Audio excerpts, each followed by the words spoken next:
Mes parents ont dit, le plus beau cadeau pour le mariage de ton frère, c'est que tu disparaisses de cette famille, pour toujours. Je n'ai pas supplié. J'ai simplement fait mes valises, j'ai pris les clés et je suis sorti. La porte s'est refermée derrière moi comme un point final. Le jour du mariage est arrivé. Pas de fleurs. Pas de musique. Pas de nourriture. Seulement la panique. Je m'appelle Debbie, j'ai 32 ans, et je suis le mouton noir de ma famille de banlieue en apparence parfaite. Tandis que mon frère Marc se dorait au soleil de l'approbation de nos parents, je collectionnais leurs déceptions comme des souvenirs indésirables. Mais rien ne m'avait préparé au jour où ils m'ont regardé droit dans les yeux pour me suggérer de ne pas assister au mariage de mon unique frère. Leurs mots exacts résonnent encore dans mes oreilles, le plus beau cadeau pour le mariage de ton frère, c'est que tu disparaisses de cette famille pour toujours. Je n'ai pas supplié. Je suis simplement parti. Avant de vous raconter comment la journée parfaite de ma famille s'est transformée en leur pire cauchemar, laissez un commentaire pour me dire d'où vous regardez. Et cliquez sur le bouton d'abonnement si vous vous êtes déjà senti comme le membre indésirable de la famille. Grandir à Fairfield, dans le Connecticut, signifiait des pelouses impeccables, des adhésions à des country clubs et des voisins qui se faisaient concurrence avec les décorations de Noël et les scores au SAT. Notre maison de style colonial, avec sa clôture blanche, était la toile de fond parfaite pour l'obsession de mes parents pour les apparences. Richard et Diane Walker n'étaient pas seulement mes parents. C'étaient des arrivistes déguisés en royauté de banlieue. Mon père avait bâti son cabinet comptable à partir de rien.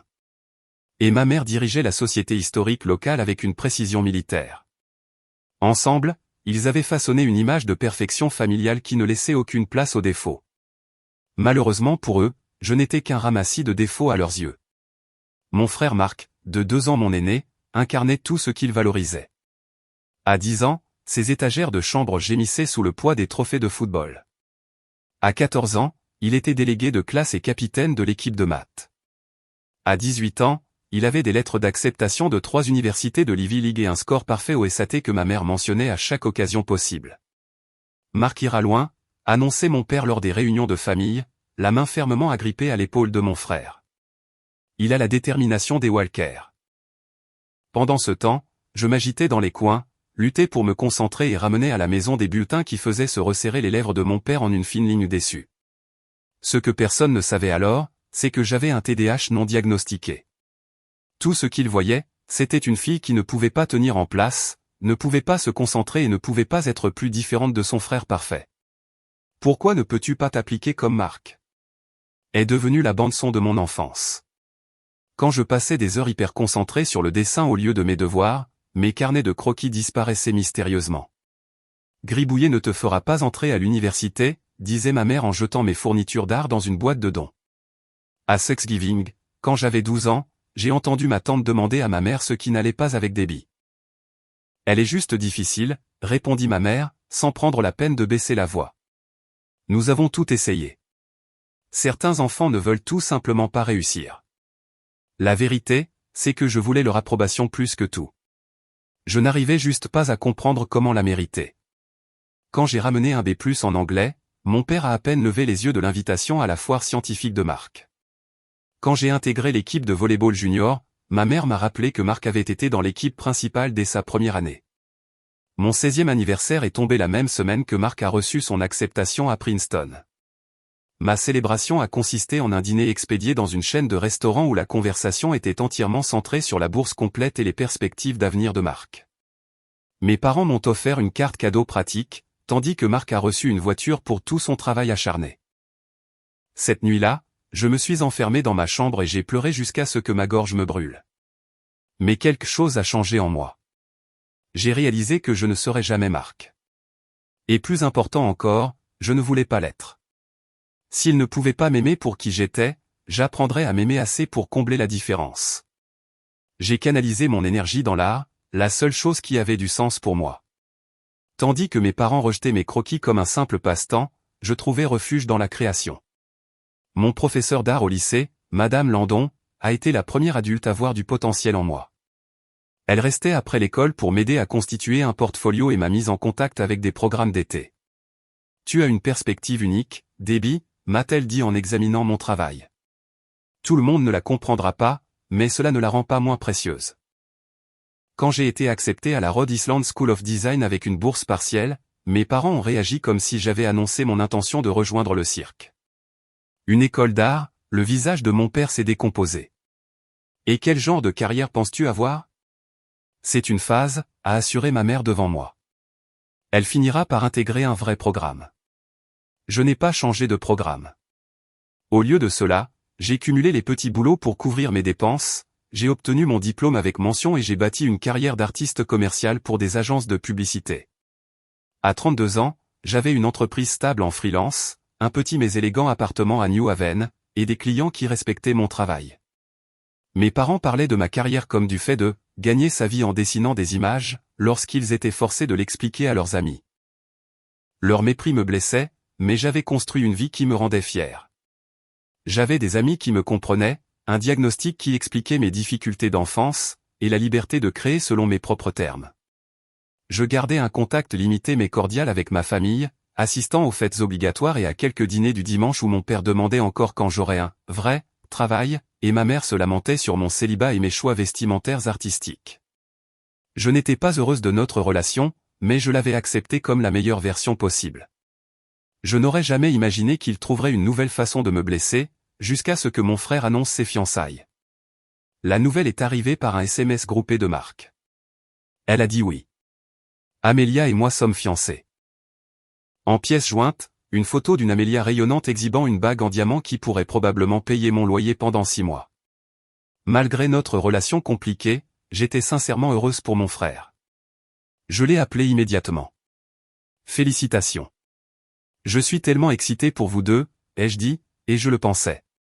Merci, Deb, a-t-il répondu, semblant plus heureux que je ne l'avais entendu depuis des années. Amélia parle déjà de robe et de lieu de réception. Tu sais comment c'est. En fait, je ne savais pas. Ma plus longue relation avait duré 2 ans avant de se terminer à l'amiable, mais j'ai hoché la tête au téléphone comme si je comprenais parfaitement. Le lendemain, ma mère a appelé pour partager la merveilleuse nouvelle, comme si je ne l'avais pas déjà entendue.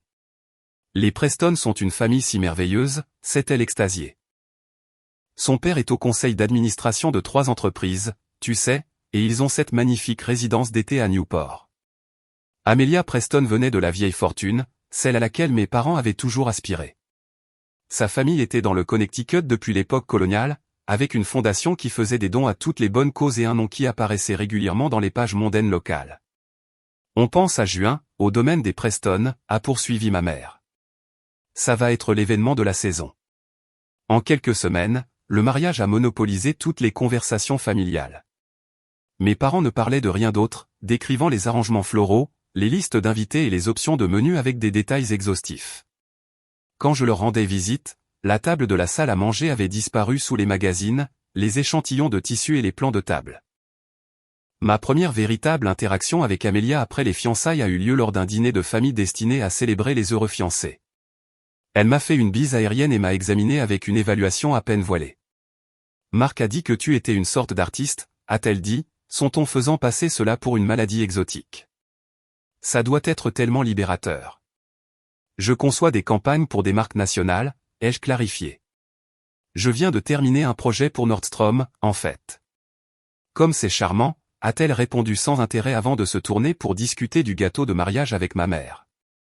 À mesure que la planification s'intensifiait, j'ai remarqué que ma participation diminuait. Les dîners de famille hebdomadaires sont devenus des sessions de planification de mariage où mon avis n'était pas sollicité. Quand j'ai demandé à ma mère si je serais demoiselle d'honneur, elle a eu l'air mal à l'aise. Amélia a 4 sœurs et ses colocataires d'université, a-t-elle expliqué. Le cortège des demoiselles d'honneur est déjà bien rempli. J'ai hoché la tête, essayant de cacher ma blessure. Marc était mon seul frère. J'avais supposé que je serais incluse. 3 mois avant le mariage, les tensions ont augmenté lors d'un brunch le samedi chez mes parents. La mère d'Amélia, Martha, passait en revue le programme du week-end, qui comprenait un dîner de répétition le vendredi, la cérémonie le samedi et un brunch le dimanche. Le dîner de répétition a un code vestimentaire strict black tie, a annoncé Martha en jetant un regard appuyé sur ma tenue décontractée. Nous voulons que tout soit cohérent sur les photos. Black tie me semble un peu formel pour un dîner de répétition, ai-je osé dire, et cela pourrait être difficile pour les invités qui viennent de loin. La table est devenue silencieuse. Le sourire de Martha s'est crispé. Eh bien, nous, les femmes Preston, croyons que certaines occasions méritent un respect approprié. Ma mère est intervenue rapidement. Debbie n'assiste pas à beaucoup d'événements formels dans ses cercles créatifs. J'ai senti mon visage rougir. Je comprends très bien les événements formels. Je suggère simplement de prendre en compte la commodité de vos invités. Nous l'avons fait, a dit Amelia. C'est pourquoi nous avons organisé un week-end d'activités plutôt qu'une seule journée. Les gens qui voyagent méritent l'expérience complète.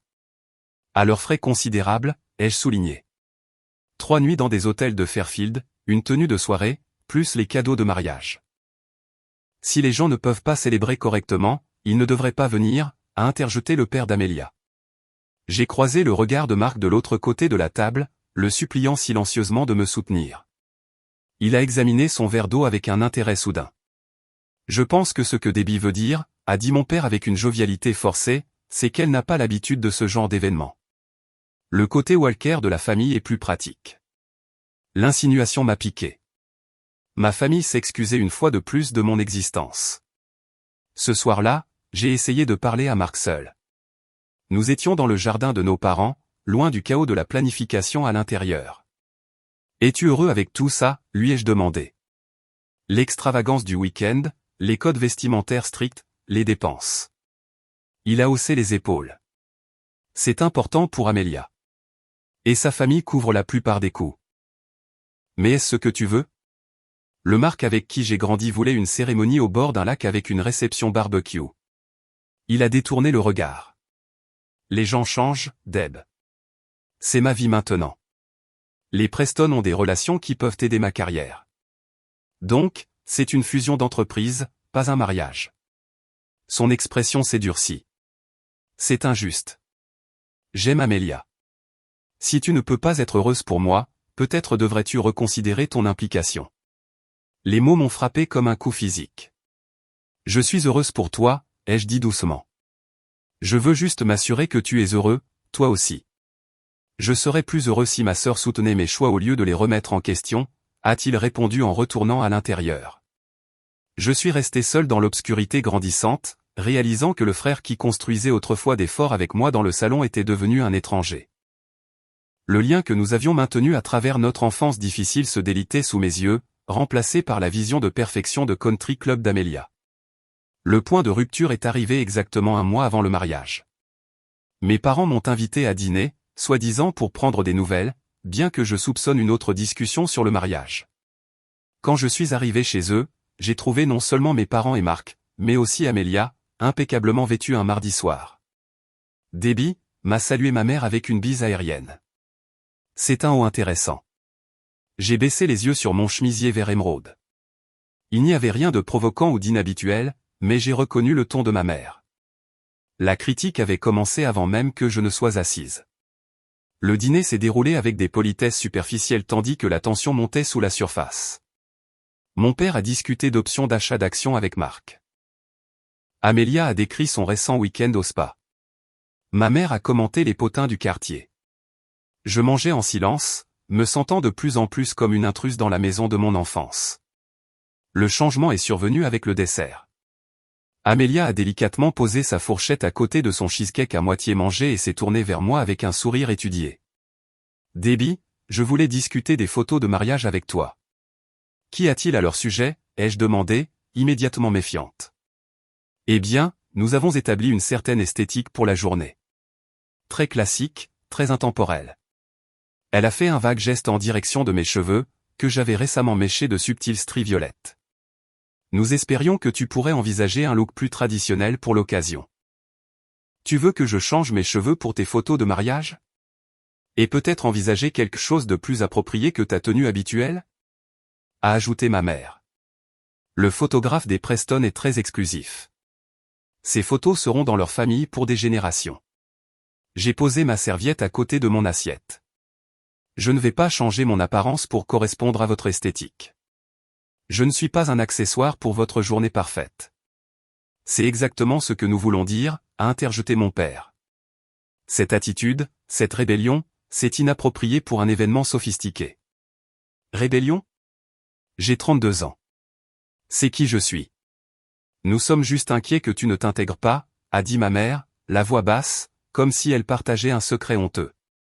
La liste des invités comprend des sénateurs d'État, des PDG, même un cousin éloigné de la royauté européenne. Et vous avez peur que je vous embarrasse?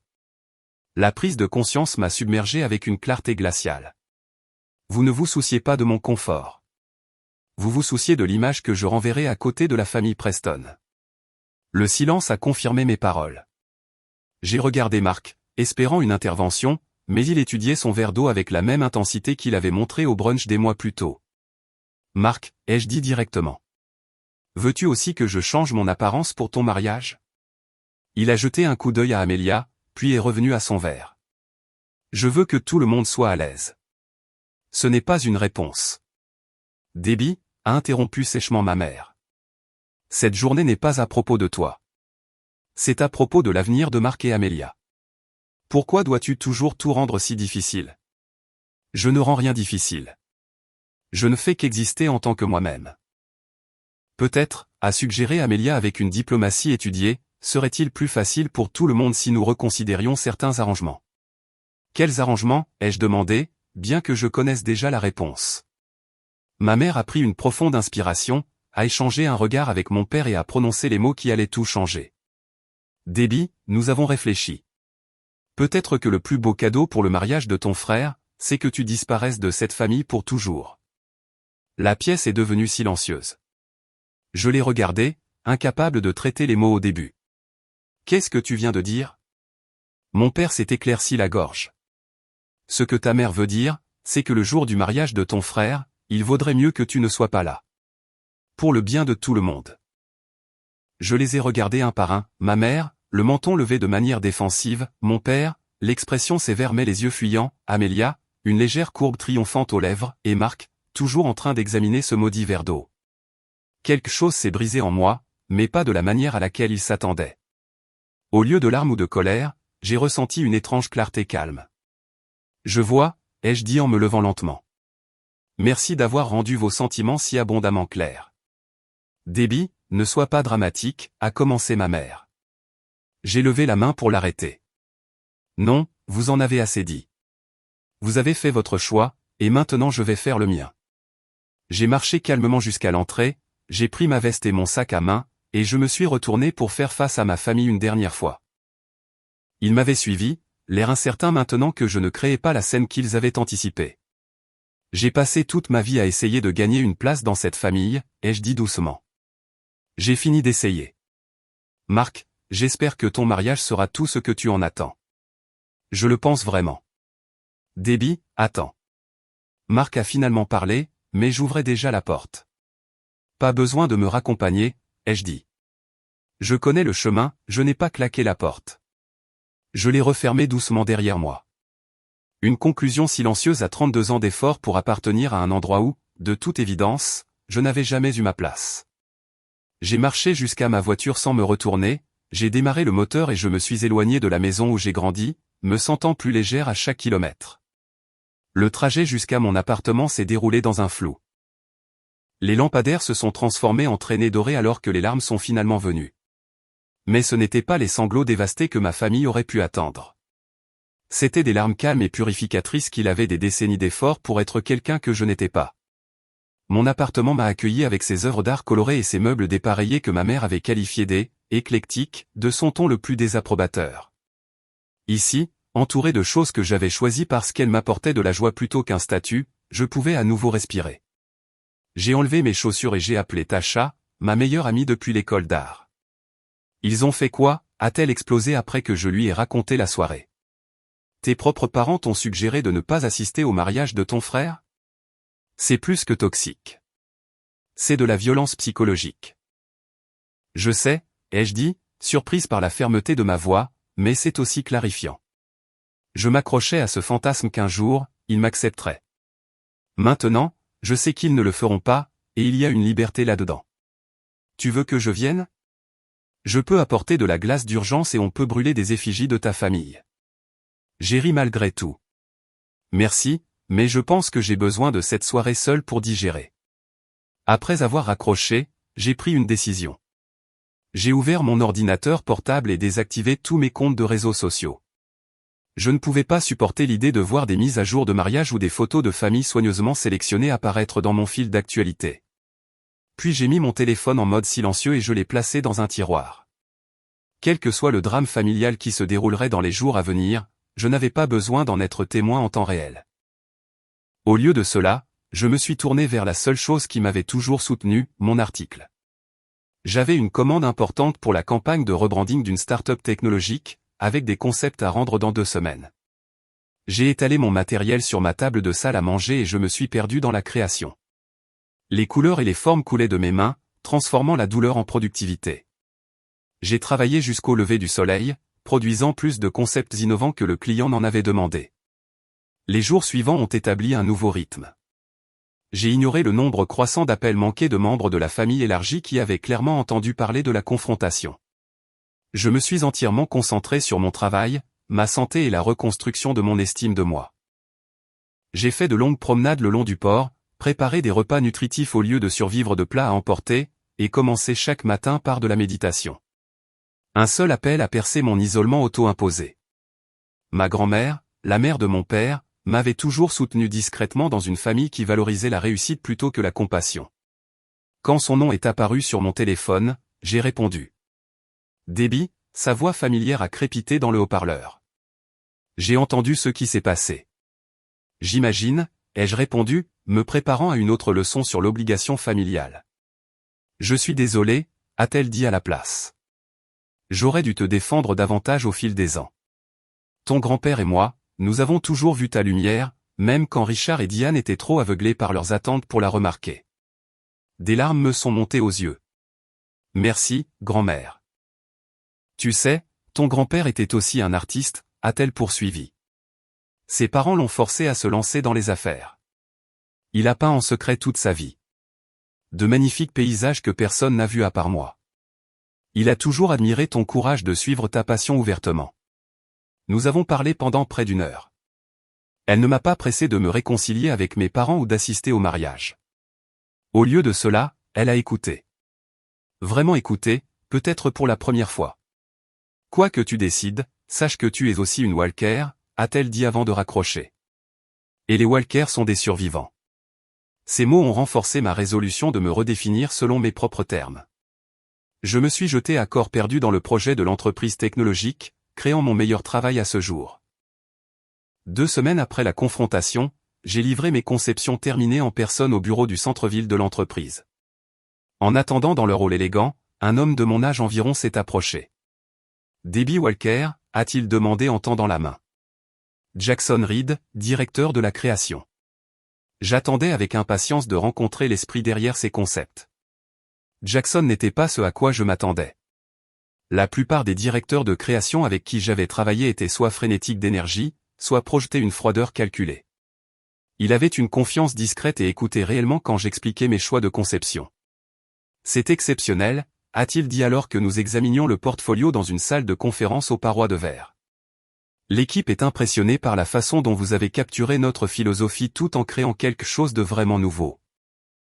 Merci, ai-je répondu, peu habitué à une appréciation aussi directe de mon travail.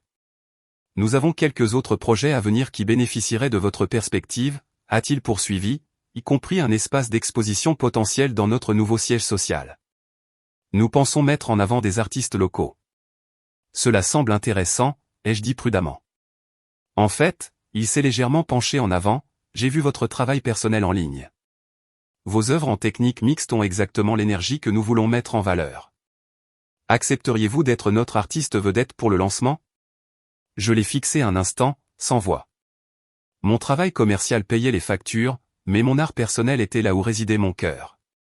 Je n'avais jamais eu l'occasion d'une exposition solo auparavant. Il faudrait que je voie l'espace, ai-je finalement réussi à dire, et que je comprenne votre calendrier. Bien sûr, a-t-il souri. Sans pression. Pensez-y, j'ai quitté la réunion avec la carte de Jackson et une étrange légèreté dans la poitrine que j'ai mis un moment à identifier, l'espoir. Pas l'espoir désespéré que j'avais autrefois nourri pour l'approbation de ma famille, mais quelque chose de plus sain. La reconnaissance professionnelle, une opportunité créative, et un rappel que ma valeur n'était pas définie par la perception limitée de mes parents. À l'approche du jour du mariage, j'ai reçu des messages de plus en plus urgents de la part de ma famille élargie. Tante Judith a appelé pour comprendre les deux côtés. Cousine Rachel m'a envoyé un texto disant que je brisais le cœur de ma mère. Oncle Steven a envoyé un long email de sermon sur le pardon. Je n'ai répondu à aucun d'eux.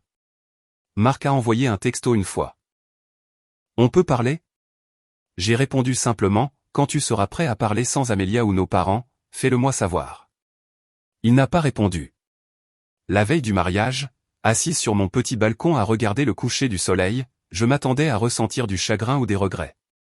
Au lieu de cela, j'ai ressenti une paix surprenante. Demain, mon frère se marierait sans ma présence. Mes parents expliqueraient mon absence comme ils le voudraient, et je continuerai à construire une vie basée sur l'authenticité plutôt que sur les apparences. J'ai levé mon verre de vin à la lumière déclinante. À de nouveaux départs, me suis-je murmuré, et pour la première fois depuis des semaines, j'ai souri sans effort. Le matin du mariage de Marc s'est levé, clair et lumineux, se moquant de mes attentes de tempêtes émotionnelles. Je m'étais préparé pour cette journée, programmant soigneusement un petit déjeuner de travail avec Jackson pour discuter de l'espace d'exposition, suivi d'une journée complète de croquis à mon café préféré au bord du port. Pas de temps pour les regrets ou les doutes. Je me suis habillé avec soin d'une robe bleu cobalt qui me donnait confiance, j'ai appliqué un maquillage léger et je rassemblais juste mon portfolio quand mon téléphone a sonné. L'écran affichait le nom de ma cousine Sophie. J'ai failli l'envoyer sur la messagerie vocale, mais j'ai hésité. Sophie avait toujours été gentille avec moi, plus une amie qu'une parente. Allô? Debbie. Oh, Dieu merci, tu réponds. La voix de Sophie était frénétique. Il y a un problème au mariage. Ce n'est plus mon problème, ai-je dit, plus doucement que je ne l'aurais fait avec un autre membre de la famille. Non, tu ne comprends pas. Le traiteur n'est jamais venu. Tante Diane est en pleine crise de nerfs et personne ne sait quoi faire. La cérémonie est dans 6 heures et il n'y a pas de nourriture pour 300 invités. J'ai fermé les yeux, prenant une profonde inspiration. Sophie, je suis désolé que ça arrive, mais on m'a très clairement dit de ne pas venir. Je sais, et c'était horrible, a-t-elle dit rapidement. Je l'ai dit à tante Diane, mais Debbie, c'est sérieux. Marc a l'air complètement abasourdi. Et l'organisatrice de mariage? Les Preston ont engagé une coordinatrice exclusive, non? Elle essaie de trouver des remplaçants, mais c'est un samedi de juin. Tout le monde est complet. S'il te plaît, peux-tu penser à quelqu'un qui pourrait t'aider? Tu connais tellement de gens dans les domaines créatifs. J'ai jeté un coup d'œil à ma montre. J'avais encore le temps d'arriver à ma réunion avec Jackson si je faisais vite. Je vais t'envoyer quelques noms par texto. C'est tout ce que je peux faire. Merci. Sophie semblait soulagée. Et Debbie, pour ce que ça vaut, je pense que ce qu'ils ont fait était mal. Vraiment mal. Après avoir raccroché, j'ai envoyé à Sophie les coordonnées de 2 entreprises de traiteurs qui pourraient gérer des situations d'urgence, puis j'ai chassé le mariage de mon esprit et je me suis dirigé vers ma réunion. Jackson attendait dans un café du centre-ville, des croquis et des plans étalés sur une table d'angle. Pendant 1 heure, nous avons discuté des dimensions de l'espace d'exposition, de l'éclairage et des thèmes possibles. Son enthousiasme pour mon travail était à la fois flatteur et énergisant. Nous pensons à une ouverture en septembre, a-t-il dit. Ça te laisse environ 3 mois pour te préparer. C'est faisable? Absolument. J'ai hoché la tête, cataloguant déjà mentalement quelles œuvres existantes conviendraient et quelles nouvelles je pourrais créer. Nous discutions de la logistique d'installation quand mon téléphone a vibré à plusieurs reprises. 3 nouveaux messages de Sophie, un de ma grand-mère et, étonnamment, un de ma mère. Je me suis excusé brièvement pour les vérifier. Sophie, les fleurs ont été livrées à la mauvaise adresse. Personne ne peut les trouver. Grand-mère, ta mère demande ton aide, ma chérie. Pense-y. Sophie, le photographe a annulé à la dernière minute. Urgence familiale. Maman, Debbie, s'il te plaît, appelle-moi. C'est important. Sophie, tout s'effondre. Amélia pleure. Marc a l'air de pouvoir s'évanouir. J'ai rangé mon téléphone et rejoint Jackson. Désolé pour ça. Pas de problème, a-t-il souri. Affaire de famille. Quelque chose comme ça. J'ai redirigé la conversation vers les plans marketing de l'exposition, mais mon esprit ne cessait de dériver vers la cascade de désastres du mariage. Après la réunion, j'ai marché jusqu'à ma voiture, avec l'intention d'aller au café du port comme prévu. Au lieu de cela, je suis resté assise derrière le volant, regardant dans le vide. Mon téléphone a de nouveau vibré. Maman, Debbie, je sais que nous n'avons aucun droit de demander, mais nous avons besoin de ton aide. S'il te plaît. J'ai jeté le téléphone sur le siège passager et j'ai démarré le moteur. Ce n'était pas mon problème. Il l'avait rendu abondamment clair en me désinvitant. Quelle que soit la rétribution karmique qui se déroulait au domaine des Preston, je n'avais aucune obligation d'intervenir. J'étais à mi-chemin du port quand mon téléphone a de nouveau sonné. C'était Marc cette fois. Je me suis garé et j'ai répondu. Debbie. Sa voix était tendue, presque méconnaissable. Je sais que je n'ai aucun droit de te demander quoi que ce soit. C'est vrai, ai-je convenu. Tout a mal tourné. Je n'ai jamais vu Amelia comme ça. Maman est en pleine crise de nerfs. Les Preston parlent de tout reporter. Je suis désolé d'entendre ça. Deb, sa voix s'est légèrement brisée. J'ai eu tort. J'aurais dû te défendre. J'étais tellement obsédé par l'idée d'impressionner la famille d'Amelia que j'ai oublié ce que signifie une vraie famille. Je suis restée silencieuse, laissant ces mots flotter entre nous. Je ne te demande pas de venir pour eux, a-t-il poursuivi. Je te le demande pour moi. Pas parce que tu me dois quoi que ce soit, mais parce que tu es la personne la plus capable que je connaisse. Tu as toujours été capable de réparer des choses qui semblaient impossibles. Marc, ai-je dit finalement, tu me demandes d'aider à sauver l'événement même auquel on m'a dit de ne pas assister parce que je n'étais pas assez bien pour y être vu. Je sais, ce n'est pas juste. Un autre appel est arrivé en attente. Ma grand-mère. Je dois prendre cet appel, ai-je dit à Marc en changeant de ligne. Debbie, a dit ma grand-mère sans préambule. Je suis sur les lieux. C'est le chaos. Pas de fleurs, pas de musique, pas de nourriture, seulement la panique. Grand-mère, ils m'ont désinvité. Ils ont dit que la famille serait mieux sans moi. Je sais, ma chérie. Et ils ont eu terriblement tort. Mais en ce moment, il y a des choix à faire. Tu peux laisser ce mariage échouer, ce qui pourrait ressembler à de la justice, ou tu peux faire preuve de grandeur d'âme et aider malgré la façon dont ils t'ont traité. Dans tous les cas, je te soutiens. Ces mots m'ont profondément touché. Il ne s'agissait plus de mes parents, ni même de Marc. Il s'agissait de la personne que je voulais être. Est-ce que je voulais être quelqu'un qui répondait à la blessure par plus de blessures, ou quelqu'un qui agissait avec intégrité, peu importe comment les autres m'avaient traité? J'ai pris ma décision. Dis-leur que je serai là dans 20 minutes. Mais grand-mère, cela ne signifie pas qu'ils sont pardonnés. Cela signifie que je fixe des limites selon mes propres termes. Je comprends tout à fait, a-t-elle répondu, et je pouvais entendre le sourire dans sa voix. C'est ma fille. J'ai fait demi-tour et me suis dirigé vers le domaine des Preston, me préparant mentalement à la confrontation à venir. Je ne faisais pas cela pour l'approbation de ma mère ou la reconnaissance de mon père. Je le faisais parce qu'aider était en mon pouvoir, et refuser mon aide par dépit ne ferait que me diminuer. En franchissant les portes ornées du domaine, j'ai vu immédiatement que ma grand-mère n'avait pas exagéré. Les jardins manucurés étaient magnifiques, mais l'atmosphère était tout sauf sereine. Le personnel courait dans toutes les directions, des employés de sociétés de location se disputaient avec des organisateurs de mariage, et au centre de tout cela se tenait ma mère, paraissant plus petite et plus âgée que dans mon souvenir, dirigeant les gens avec des gestes de plus en plus désespérés. Je me suis garé et j'ai marché vers le chaos, en redressant les épaules. Quoi qu'il arrive ensuite, je l'affronterai selon mes propres termes. Je me suis approché de la tente centrale où la majeure partie de l'agitation semblait se concentrer. À l'intérieur, j'ai trouvé un tableau de cauchemar de jour de mariage.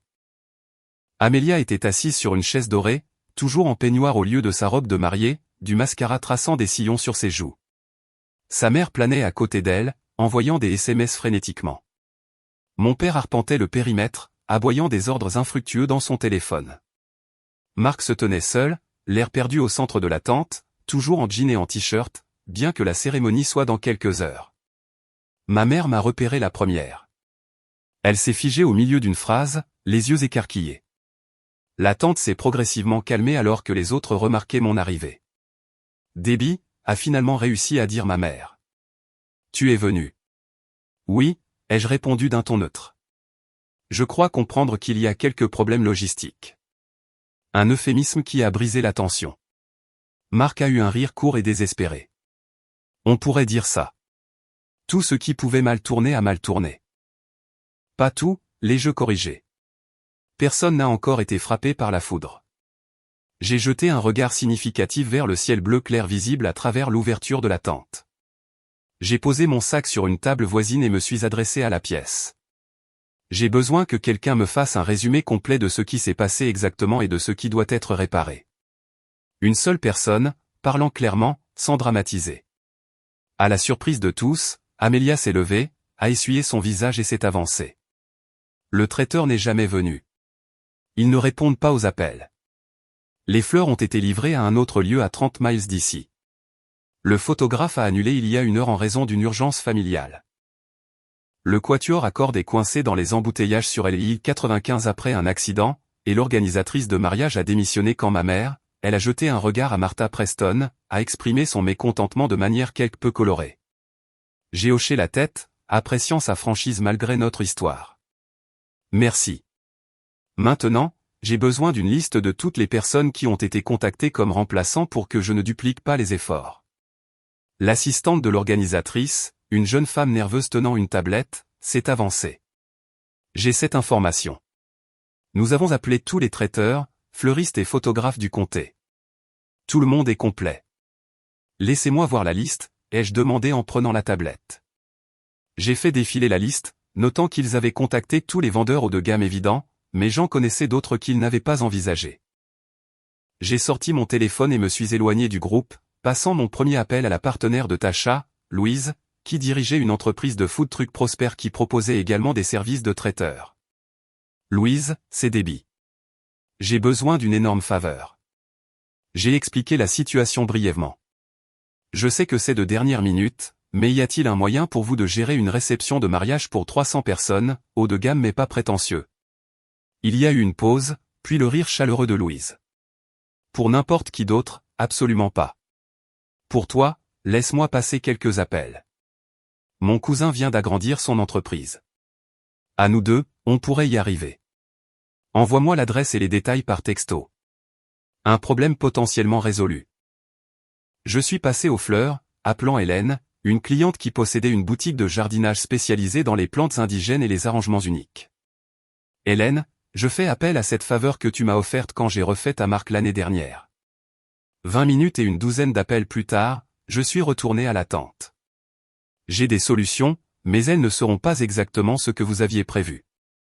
À ce stade, on prend n'importe quoi, a dit Marc, tandis que ma mère et les Preston semblaient plus hésitants.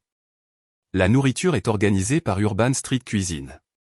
Ils fourniront une installation de station de nourriture gastronomique avec des ingrédients locaux. Ce ne sera pas le dîner assis que vous aviez prévu, mais ce sera excellent et abondant. Une entreprise de food truck, Martha Preston avait l'air horrifiée. Au mariage de ma fille? Pas des food trucks, ai-je corrigé. Bien que je pourrais en organiser à la place si vous préférez pas de nourriture du tout. Martha a pincé les lèvres mais est restée silencieuse. Les fleurs sont gérées par Wildflower Studio. Ils apportent des arrangements de saison d'ici une heure. Encore une fois, pas les pivoines et les roses importées que vous aviez commandées, mais belles, fraîches et réellement là. Et la photographie, a demandé Amélia, l'air plus calme maintenant que des solutions apparaissaient. Mon ami Ravière est en route. Il shoote généralement des éditoriaux de mode, donc il apportera une sensibilité haute couture à vos photos de mariage. Il amène 2 assistants. La musique, a demandé mon père d'un ton bourru, les premiers mots qu'il m'adressait. Le quatuor essaie toujours d'arriver, mais j'ai arrangé un trio de jazz en secours. Ils peuvent jouer des arrangements classiques pour la cérémonie si nécessaire, puis passer à la musique de réception. La tente s'était transformée. Là où la panique régnait quelques minutes auparavant, il y avait maintenant un optimisme prudent. Le personnel a commencé à se déplacer avec un but plutôt que dans la confusion. Amélia a disparu pour enfin commencer à se préparer. Les Preston se sont regroupés avec leur équipe de coordination restante pour ajuster les plans. Marc s'est approché de moi seul. Deb, je ne sais pas comment te remercier. Tu n'as pas besoin de me remercier, ai-je répondu. Mais tu as besoin de me parler. Vraiment parler, sans public. Il a hoché la tête, désignant les jardins. Nous avons marché en silence jusqu'à un banc de pierre sous un cornouiller en fleurs, assez loin de l'activité pour parler en privé. J'aurais dû te défendre, a-t-il dit sans préambule. Ce soir-là au dîner, et toutes les fois précédentes. Oui, tu aurais dû. Je me suis laissé emporter par tout ce que les Preston représentent. Les relations, le statut, l'approbation. C'était comme si je gagnais enfin une partie que je jouais depuis toute ma vie. J'ai étudié le visage de mon frère, ne voyant pas l'enfant prodige de la fabrication de nos parents, mais un homme luttant avec ses propres insécurités. Tu n'as jamais eu besoin de gagner, Marc. Tu as toujours été suffisant pour eux. Mais jamais assez pour moi-même, a-t-il admis doucement. C'est toi qui as été courageuse, Deb. Tu as construit une vie que tu voulais vraiment, tandis que moi, j'en ai juste construit une qui les rendrait fiers. Est-ce que tu aimes Amelia, ai-je demandé directement. Il a semblé surpris, puis réfléchi. Oui. Pas à cause de sa famille ou de son milieu. Elle est plus intelligente qu'elle ne le laisse paraître, et plus drôle aussi. Quand nous sommes seuls, loin de tout ça, il a fait un geste vers le domaine, elle est complètement différente. Alors épouse-la pour ses raisons, pas pour ce que sa famille représente. Je le ferai, a-t-il promis. Et Debbie, je suis désolé. Vraiment désolé de t'avoir laissé les affronter seuls toutes ces années. J'ai accepté ses excuses d'un hochement de tête. Cela n'effaçait pas le passé, mais cela ouvrait la possibilité d'un avenir différent. Nous sommes retournés trouver le lieu transformé. Louise et son équipe étaient arrivés avec des cuisines portables et installé d'élégantes stations de nourriture. Les fleurs d'Hélène étaient arrangées par son personnel, des compositions sauvages et magnifiques qui semblaient en fait plus chères que le plan original. Ravière capturait déjà des moments de préparation spontanée avec son œil artistique caractéristique. Ma mère s'est approchée avec hésitation. Debbie, je ne sais pas comment tu as fait ça. J'ai des relations aussi, ai-je répondu. Juste pas le genre que papa et toi valorisiez. Elle a légèrement tressailli mais a continué. Nous avons eu tort. Ce que nous t'avons dit, c'était impardonnable. Oui, ça l'était, ai-je convenu, ne lui facilitant pas la tâche. J'ai passé le dernier mois à trouver des excuses pour mon comportement, blâmant le stress et la pression du mariage. Mais la vérité, c'est que j'ai été injuste envers toi toute ta vie. Je t'ai comparé à ton frère au lieu de te voir pour toi-même. C'était la chose la plus honnête que ma mère m'ait jamais dite. Je n'ai pas répondu immédiatement, la laissant s'asseoir avec l'inconfort de sa confession. Merci d'être venu aujourd'hui malgré tout, a-t-elle finalement dit. Cela montre un caractère extraordinaire. Je ne l'ai pas fait pour vous, ai-je clarifié. Je l'ai fait parce que je refuse d'être la personne qui répond à la cruauté par plus de cruauté. Elle a hoché la tête, les larmes menaçant de couler. Tu es une meilleure personne que celle que j'ai élevée. Je suis exactement la personne que je me suis élevée à être, l'ai-je corrigé doucement. Nous avons été interrompus par Amelia, maintenant vêtue de sa robe de mariée, semblant transformée non seulement par la robe, mais par une nouvelle humilité dans son expression. Debbie, pourrais-je te parler, a-t-elle demandé. Je me suis excusé auprès de ma mère et j'ai suivi Amelia dans un coin tranquille. Je t'ai mal jugé, a-t-elle dit sans préambule. J'ai vu ton style et ta carrière différents comme une menace, en quelque sorte. J'essayais si fort de créer cette image de famille parfaite que je ne pouvais pas voir la personne réelle derrière. La plupart des gens ne voient pas au-delà de leurs propres attentes, ai-je répondu. C'est une faiblesse humaine courante. N'empêche, j'ai eu tort de forcer Marc à choisir. Il a besoin de sa sœur. Elle a hésité. Si tu veux faire partie de la cérémonie, nous pourrions l'arranger. J'ai considéré son offre, appréciant le geste mais reconnaissant ses limites. Merci, mais ce n'est pas nécessaire. Je suis ici selon mes propres termes, aidant parce que je le choisis, pas parce que j'ai besoin d'être incluse. Elle a semblé surprise, puis réfléchie. Je crois que je comprends, et je respecte ça. À l'approche de l'heure de la cérémonie, le désastre chaotique s'était transformé en quelque chose d'inattendu. Pas le mariage immaculé des pages mondaines initialement prévues, mais quelque chose de plus authentique. Les invités commentaient les fleurs uniques et les stations de nourriture créative comme si cela avait été le plan depuis le début. Le trio de jazz jouait magnifiquement sous le soleil de l'après-midi, et pendant tout ce temps, j'observais depuis la périphérie, aidant lorsque c'était nécessaire, mais en maintenant ma distance émotionnelle. La cérémonie elle-même était étonnamment touchante. Les vœux personnels de Marc parlaient de croissance et d'authenticité, des mots qui ont attiré mon attention et m'ont fait me demander si notre récente conversation l'avait influencé. Amélia aussi semblait moins préoccupée par la perfection et plus présente dans le moment. Alors que la réception commençait, j'ai remarqué que mon père me regardait de l'autre côté de la tente. Finalement, il s'est approché, l'air mal à l'aise mais déterminé. « Tu as sauvé ce mariage ?» a-t-il dit d'un ton bourru, après la façon dont nous t'avons traité. « C'est vrai », ai-je simplement convenu. Il s'est éclairci la gorge. « Ta mère et moi avons parlé. Nous nous sommes trompés sur beaucoup de choses, surtout sur toi. Ta carrière, tes choix. Nous ne comprenions pas, vous n'avez pas essayé de comprendre, les jeux corrigés. » Il a hoché la tête lentement. « C'est juste. Mais j'essaie maintenant. » Il a fait un geste vers la célébration autour de nous. « Tu as rendu cela possible avec une matinée d'appels téléphoniques, des relations que nous ne savions même pas que tu avais. Peut-être y a-t-il beaucoup de choses sur toi que nous ne connaissons pas, c'est le cas, ai-je confirmé. La question est de savoir si vous êtes réellement intéressé à apprendre ou si ce n'est que de la gratitude pour avoir sauvé la journée. » Mon père a semblé sincèrement penaud. « Je mérite ça. Mais j'aimerais avoir une chance de faire mieux, si tu es d'accord. » Je vais y réfléchir, ai-je offert. Mais cela nécessiterait un vrai changement, pas seulement une appréciation temporaire pendant une crise. Je comprends, a-t-il dit, et pour la première fois, j'ai pensé qu'il le faisait peut-être. Au fur et à mesure que la soirée avançait, je me suis assuré que tout se passait bien, résolvant les problèmes mineurs avant qu'ils ne deviennent des problèmes majeurs. Quand j'ai été convaincu que la réception continuerait sans autre drame, j'ai tranquillement rassemblé mes affaires. Mon travail ici était terminé, non seulement la logistique que j'avais arrangée, mais aussi les limites personnelles que j'avais établies. J'ai trouvé ma grand-mère pour lui dire au revoir. Elle m'a enveloppé dans une étreinte chaleureuse. « Je suis si fier de toi, Debbie. Tu as fait preuve d'une grâce immense aujourd'hui. » « Je l'ai fait pour moi, pas pour eux, ai-je clarifié. « Je sais, » a-t-elle souri. « C'est exactement pourquoi je suis fier. » Je me suis éclipsé alors que la danse commençait, inaperçu de la plupart des invités en fait. Dans ma voiture, j'ai envoyé un rapide texto à Jackson. « Désolé pour le retard. Toujours intéressé pour discuter de l'exposition demain. » Sa réponse est venue rapidement. « Absolument.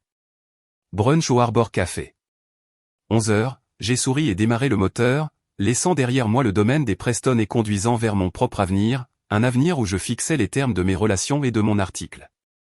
J'ai quitté la réception de mariage avant la coupe du gâteau et les dernières danses, m'éclipsant discrètement alors que les invités tourbillonnaient sur la piste de danse. La crise avait été évitée, la journée sauvée, mais je n'avais aucune envie de m'attarder et de prétendre que nous étions une famille normale et heureuse. Quelle que soit la réconciliation possible, elle nécessiterait du temps et des efforts, pas une seule journée de convivialité forcée.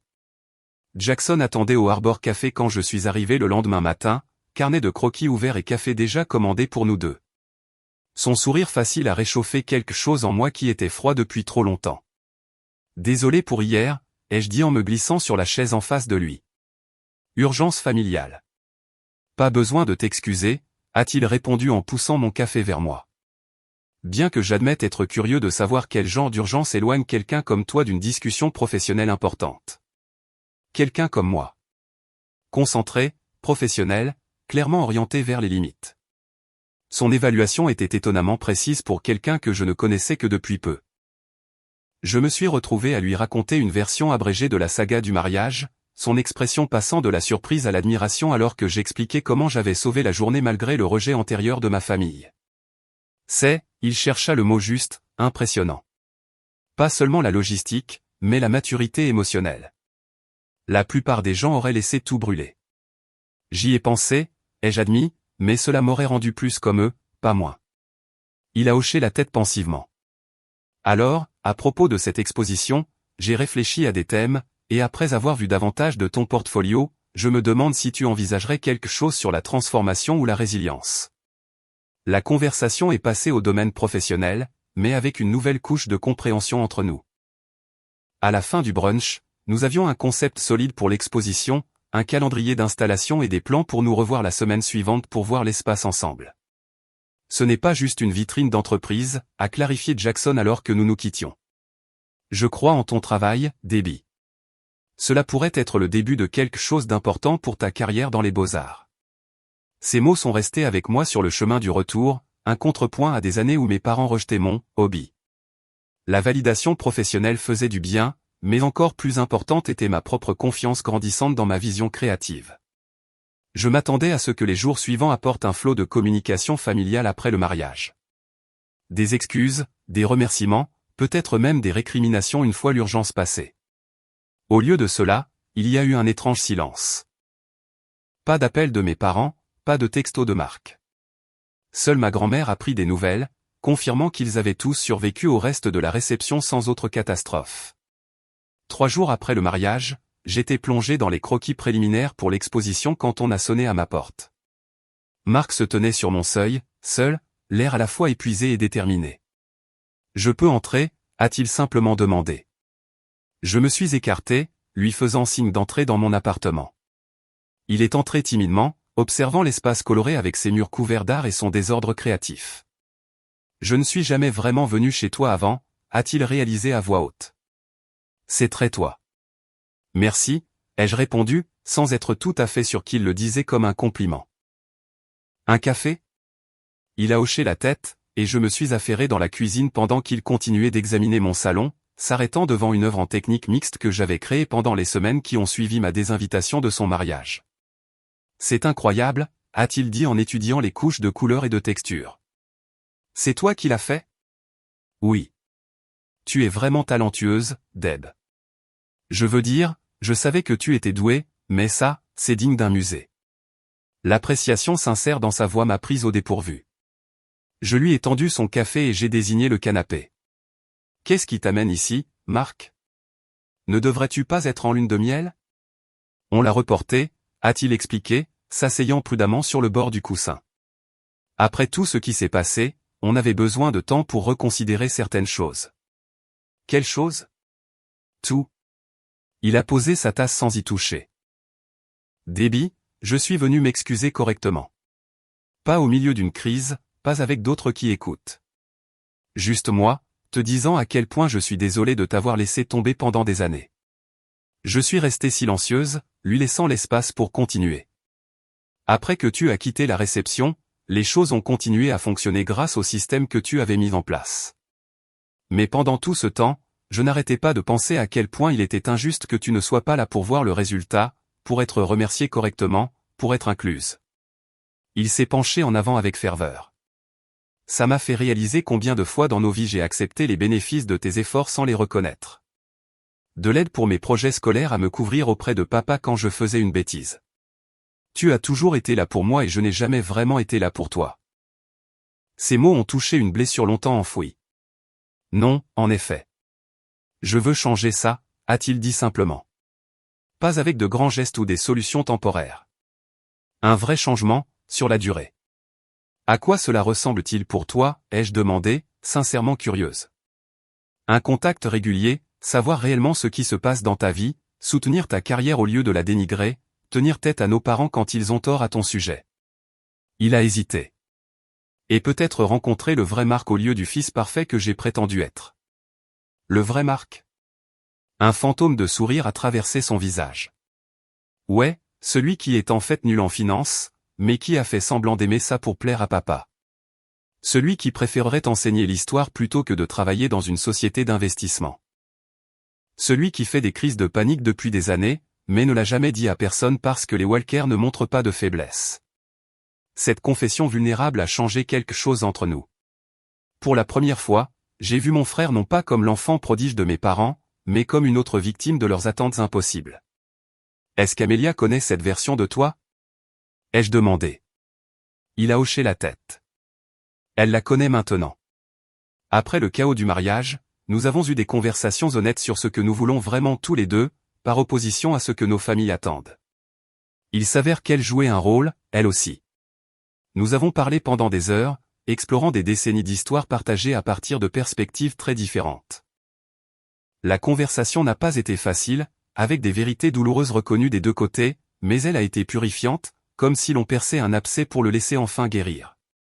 Quand Marc est finalement parti, nous n'avions fait aucune grande promesse, mais nous avions établi un nouveau départ timide. Une véritable réconciliation prendrait du temps et des efforts constants, mais pour la première fois, elle semblait possible. La confrontation avec mes parents a eu lieu une semaine plus tard.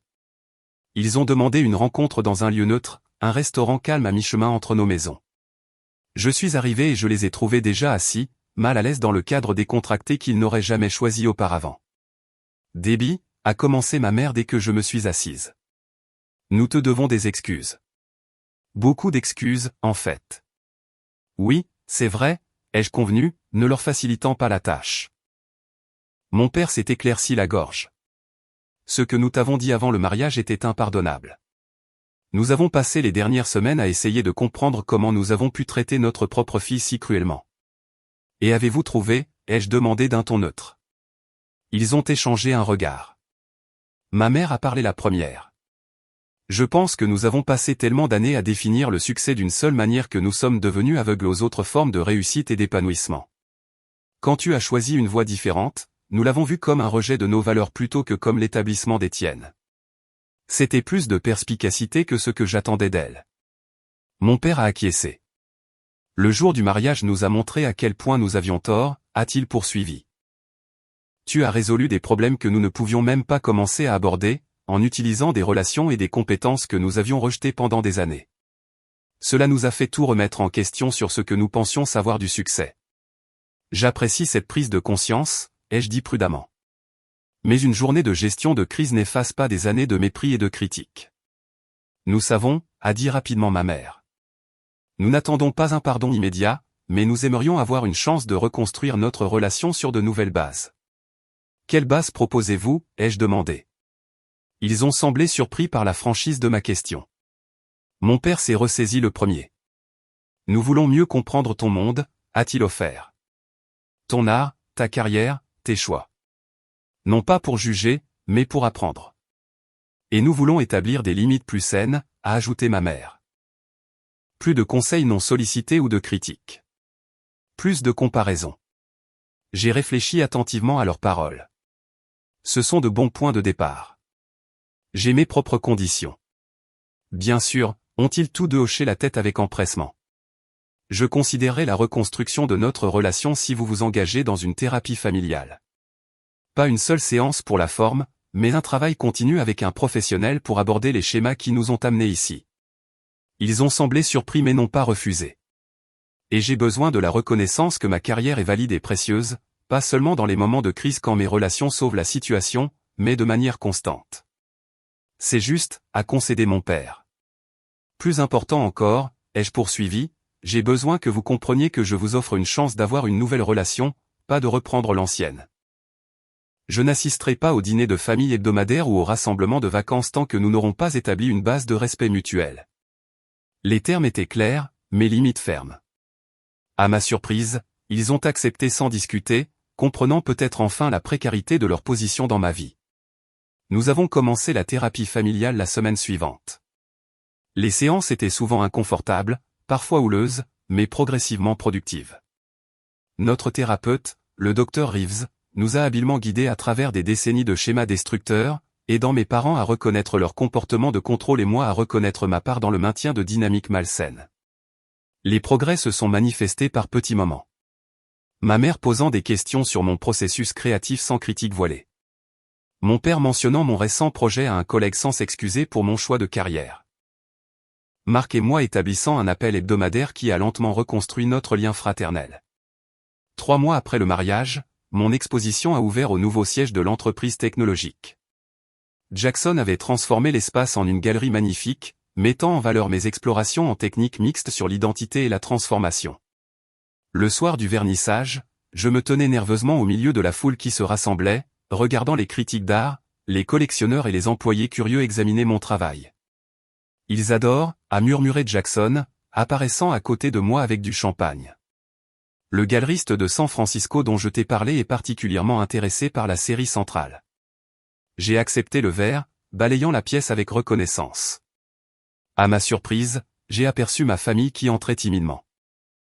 Mes parents, Marc et Amelia, ma grand-mère, et même quelques parents éloignés, se déplaçaient avec hésitation dans l'espace, clairement hors de leur zone de confort, mais faisant l'effort.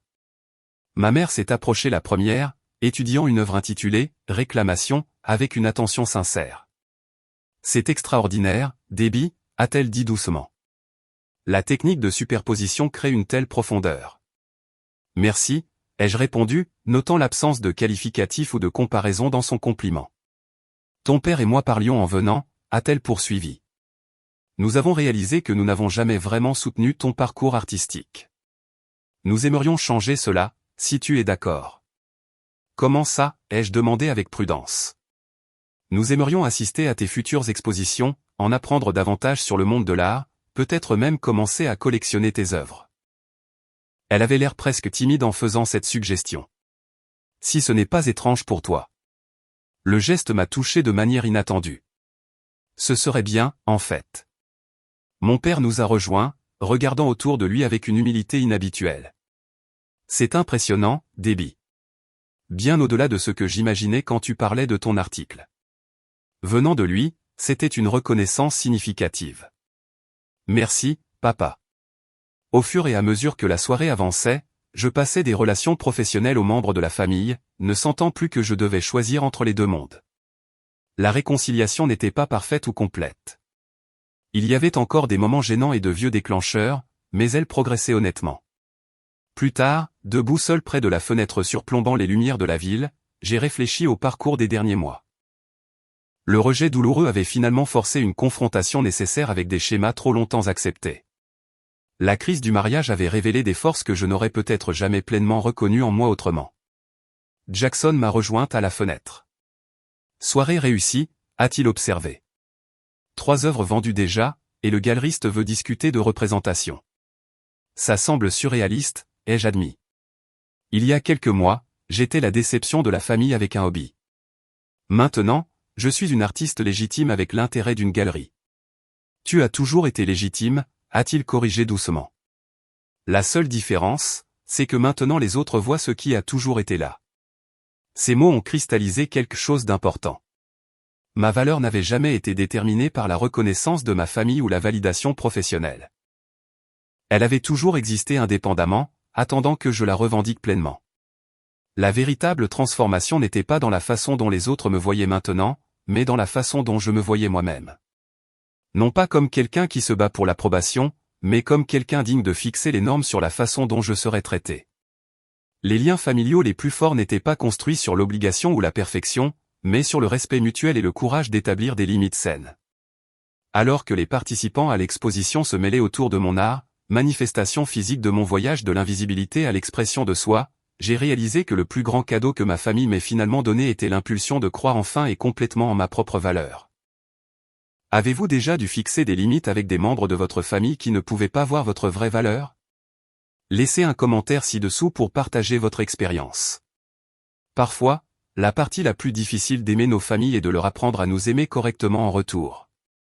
Si mon histoire a résonné en vous aujourd'hui, veuillez cliquer sur ce bouton d'abonnement et partager cette vidéo avec quelqu'un qui pourrait avoir besoin d'entendre que sa valeur n'est pas déterminée par l'approbation familiale. Merci d'avoir écouté mon parcours. Et souvenez-vous, la famille que nous choisissons peut être tout aussi importante que la famille dans laquelle nous sommes nés.